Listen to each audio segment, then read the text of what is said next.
Evangelismo y testificación. Lección número 11. Que la Iglesia lo sepa.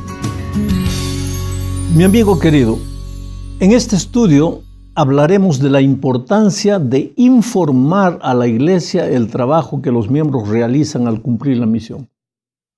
Ahora, los informes a los que me refiero no son un amontonado de papeles fríos y sin vida, llenos de números y estadísticas.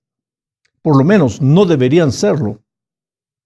Los informes que inspiran, que llenan de entusiasmo, de ánimo a la Iglesia, son las historias de vidas transformadas por Cristo, relatos de la participación de los hijos de Dios en el cumplimiento de la misión. Cuando el Señor Jesucristo envió a sus discípulos, la Biblia registra que la primera cosa que ellos hicieron al regresar del trabajo misionero fue dar a su maestro un informe de lo que habían hecho. Ahora, ya que ellos habían ido de dos en dos, con toda seguridad, al oír los unos las historias de los otros, se animaron a continuar en el cumplimiento de la misión. La verdad es que las historias animan e inspiran. Una persona tímida que escucha la historia de cómo otra persona tímida fue usada por Dios de manera maravillosa, se siente capaz de hacer lo que la otra también hizo. Esa es una de las razones por que los informes son necesarios en la vida de la Iglesia.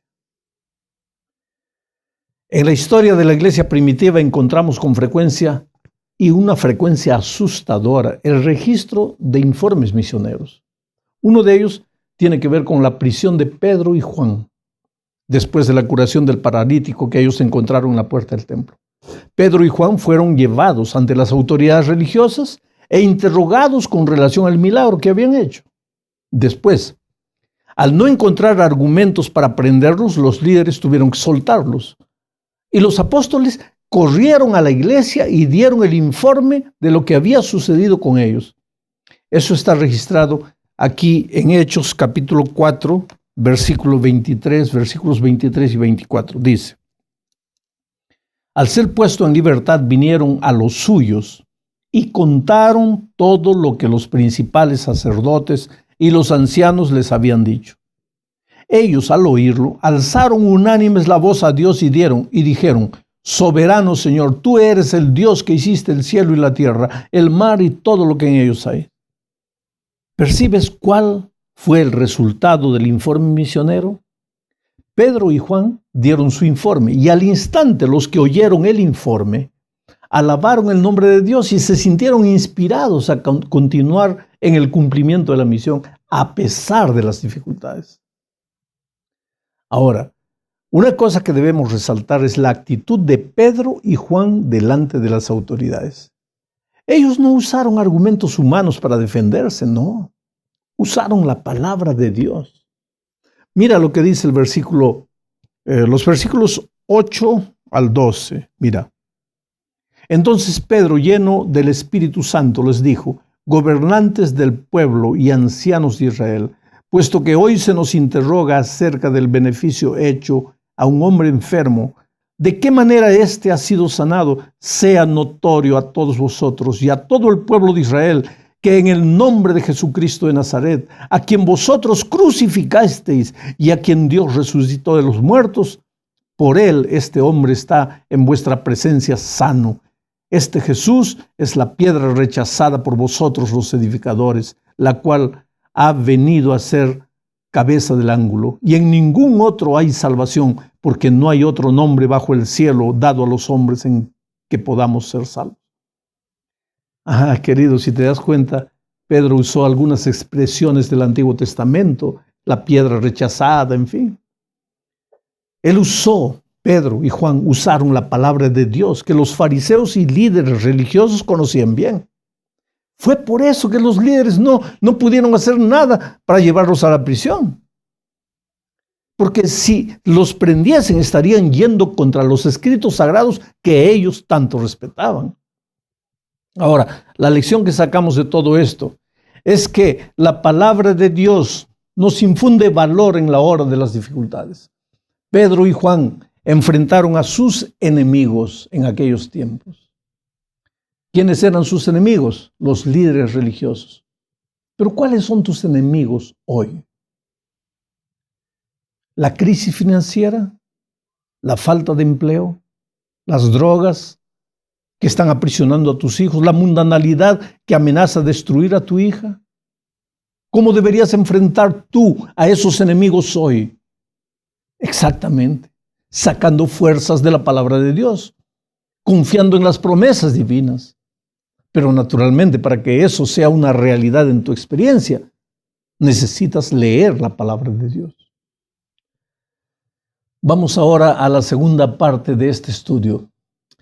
Tenemos que leer necesariamente Hechos capítulo 21, versículos 19 y 20, a los cuales después de haberlos saludado, les contó una por una las cosas que Dios había hecho entre los gentiles por su ministerio. Cuando ellos le oyeron, glorificaron a Dios y le dijeron: ya ves, hermano, cuántos millares de judíos hay que han creído, y todos son celosos por la ley. Querido, hay dos pensamientos interesantes en este texto. El primer pensamiento es el resultado del informe en la vida de la iglesia. La vida de la iglesia, cuando escuchó este informe, alabó el nombre de Dios por las grandes cosas que el Señor hacía mediante los apóstoles.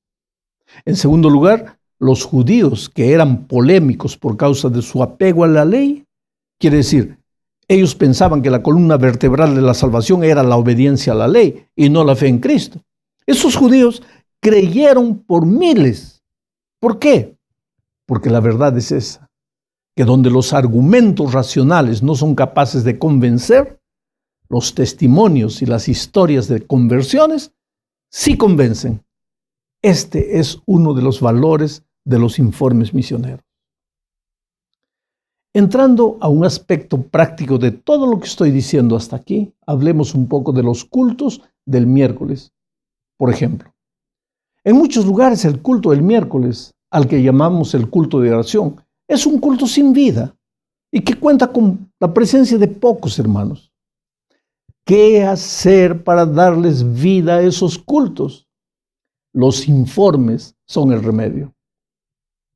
Me acuerdo que cuando fue lanzado el programa de oración intercesora en el Brasil, sucedieron cosas extraordinarias. Una pareja había colocado el nombre de un hijo que estaba apartado de la iglesia hace muchos años. Desde el punto de vista humano parecía difícil que aquel joven un día volviese al seno de la iglesia. Y los padres sufrían por eso. Pero cuando fue lanzado el programa de la oración intercesora, ellos colocaron el nombre del hijo y empezaron a orar por él. El muchacho vivía a 2,000 kilómetros de los padres. Era un sábado de mañana. Los padres estaban en la iglesia. Habían colocado el nombre del hijo en el círculo de oración y la iglesia toda estaba orando por él. A esa misma hora, el hijo, a 2,000 kilómetros de distancia, estaba en la playa, en Copacabana, sin importarse con nada que tuviese que ver con Dios. De repente, empezó a sentirse mal, cayó por tierra. La presión se le bajó tremendamente, asustadoramente, sintió que se moría. La gente que estaba a su alrededor corrió para ayudarlo y poco a poco él fue reaccionando. Después, más tranquilo, pensó, ¿qué hubiera sucedido si hubiera muerto lejos de Dios, lejos de la iglesia? Y se estremeció. Bueno, a esa hora ya era tarde para ir a la iglesia, así que esperó. Al siguiente día, domingo, se preparó y se dirigió a la iglesia. Después de muchos años, él entró a la iglesia. El pastor predicó un lindo sermón, hizo un llamado esa noche y el joven se entregó nuevamente a Jesús. Al volver a la casa, lo primero que hizo fue llamar a la madre y contarle la noticia de que había decidido regresar a los brazos de Jesús. La madre le preguntó, ¿a qué hora te sentiste mal en la playa? A las 11 fue la respuesta. Y esa era la hora en que toda la iglesia, a 2,000 kilómetros de distancia, estaba orando por él. Mas sabe, querido, la madre relató esta historia en el culto de de oración del miércoles. Y de repente se levantó otro hermano para dar un informe de cómo un vecino de él, una persona que nunca había querido oír del Evangelio, ahora había aceptado estudiar la Biblia con él, como fruto de la oración intercesora de la iglesia. Y aquel culto se transformó en un culto, de un culto apático, sin vida, en un culto vibrante, lleno de entusiasmo, de inspiración. Ese es el valor de los informes.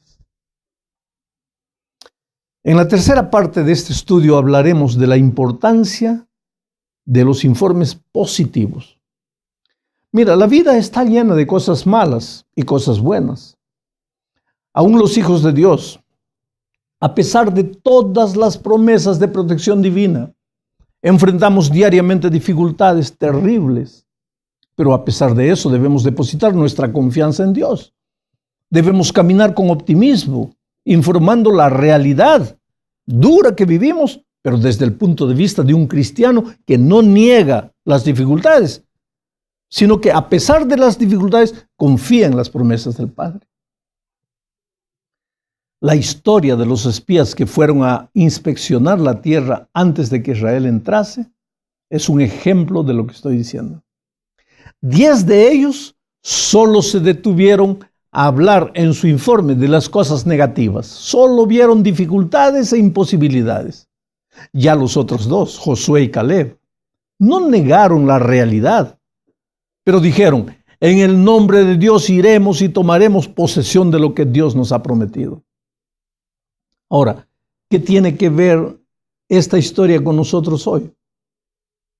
Por ejemplo, si eres el tesorero de una iglesia y la iglesia está en plena construcción y los fondos se acabaron, cuando todavía falta mucho para concluir el proyecto, ¿qué informe darías tú a la iglesia?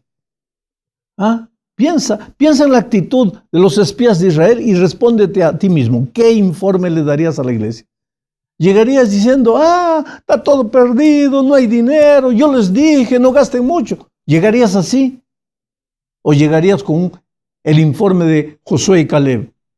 Dirías: el dinero se acabó, pero en el nombre del Señor vamos a comenzar de nuevo. ¿Qué informe darías? Con relación a cualquier cosa, no necesitas ser solo tesorero. Puedes ser director, el anciano de la iglesia, el pastor de la iglesia, el padre de familia. ¿Qué informe darías? Eso es importante. Llegamos al fin mencionando la estructura del culto. Ya lo dijimos en una lección anterior. Existe el peligro de caer en una rutina que puede conducir a la muerte espiritual. La iglesia puede atrofiarse, transformarse en un simple club religioso. El propósito del culto en una iglesia que cumple el plan divino no es la simple exhibición de un programa semanal. Lo que debe concentrar nuestro trabajo y nuestras energías no es tanto lo que sucede el sábado en la iglesia, sino lo que sucede durante la semana en los lugares donde los miembros viven, donde los miembros trabajan. El sábado debería ser un día en que la iglesia se reúne para cantar, para orar, para alabar a Dios, para estudiar la palabra de Dios y para informar lo que los miembros han hecho a lo largo de la semana para cumplir la misión de evangelizar el mundo. Siendo así, cuanto más los miembros de la iglesia trabajen por Jesucristo durante la semana en los lugares donde viven, tanto más interesantes y vibrantes e inspiradores serán los cultos del sábado. El riesgo que corremos es el de colocar las cosas, el orden de las cosas, de cabeza para abajo. Es decir, la iglesia vive en función del programa del sábado, pero el programa del sábado no es el resultado de lo que la iglesia vive. Nos transformamos en un club religioso donde los socios van para ver si hay un buen programa.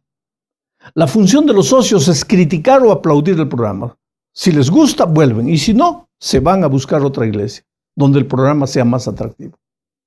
Querido, de hecho, jamás fue el plan divino. Una iglesia con propósito tiene clarísima su responsabilidad misionera.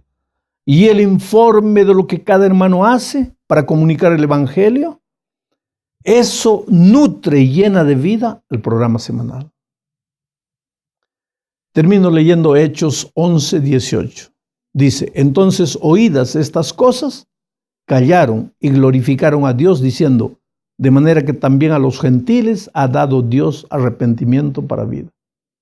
Ese texto ya lo hemos leído antes, pero el contexto de este texto es interesante.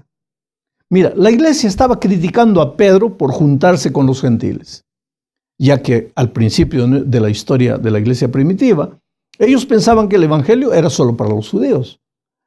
Y Pedro se estaba juntando con los gentiles, entonces lo estaban acusando a él. Pero cuando Pedro llegó y les informó cómo Dios le abrió los ojos para evangelizar a los gentiles, ¿y cuántas personas se bautizaron como resultado de eso? Cuando Pedro terminó de informar, la iglesia toda alabó a Dios. Quiere decir, una iglesia que estaba dividida, que ocupaba su tiempo en discutir, se volvió una iglesia misionera y unida como resultado del informe de lo que Dios hacía a través del ministerio de Pedro.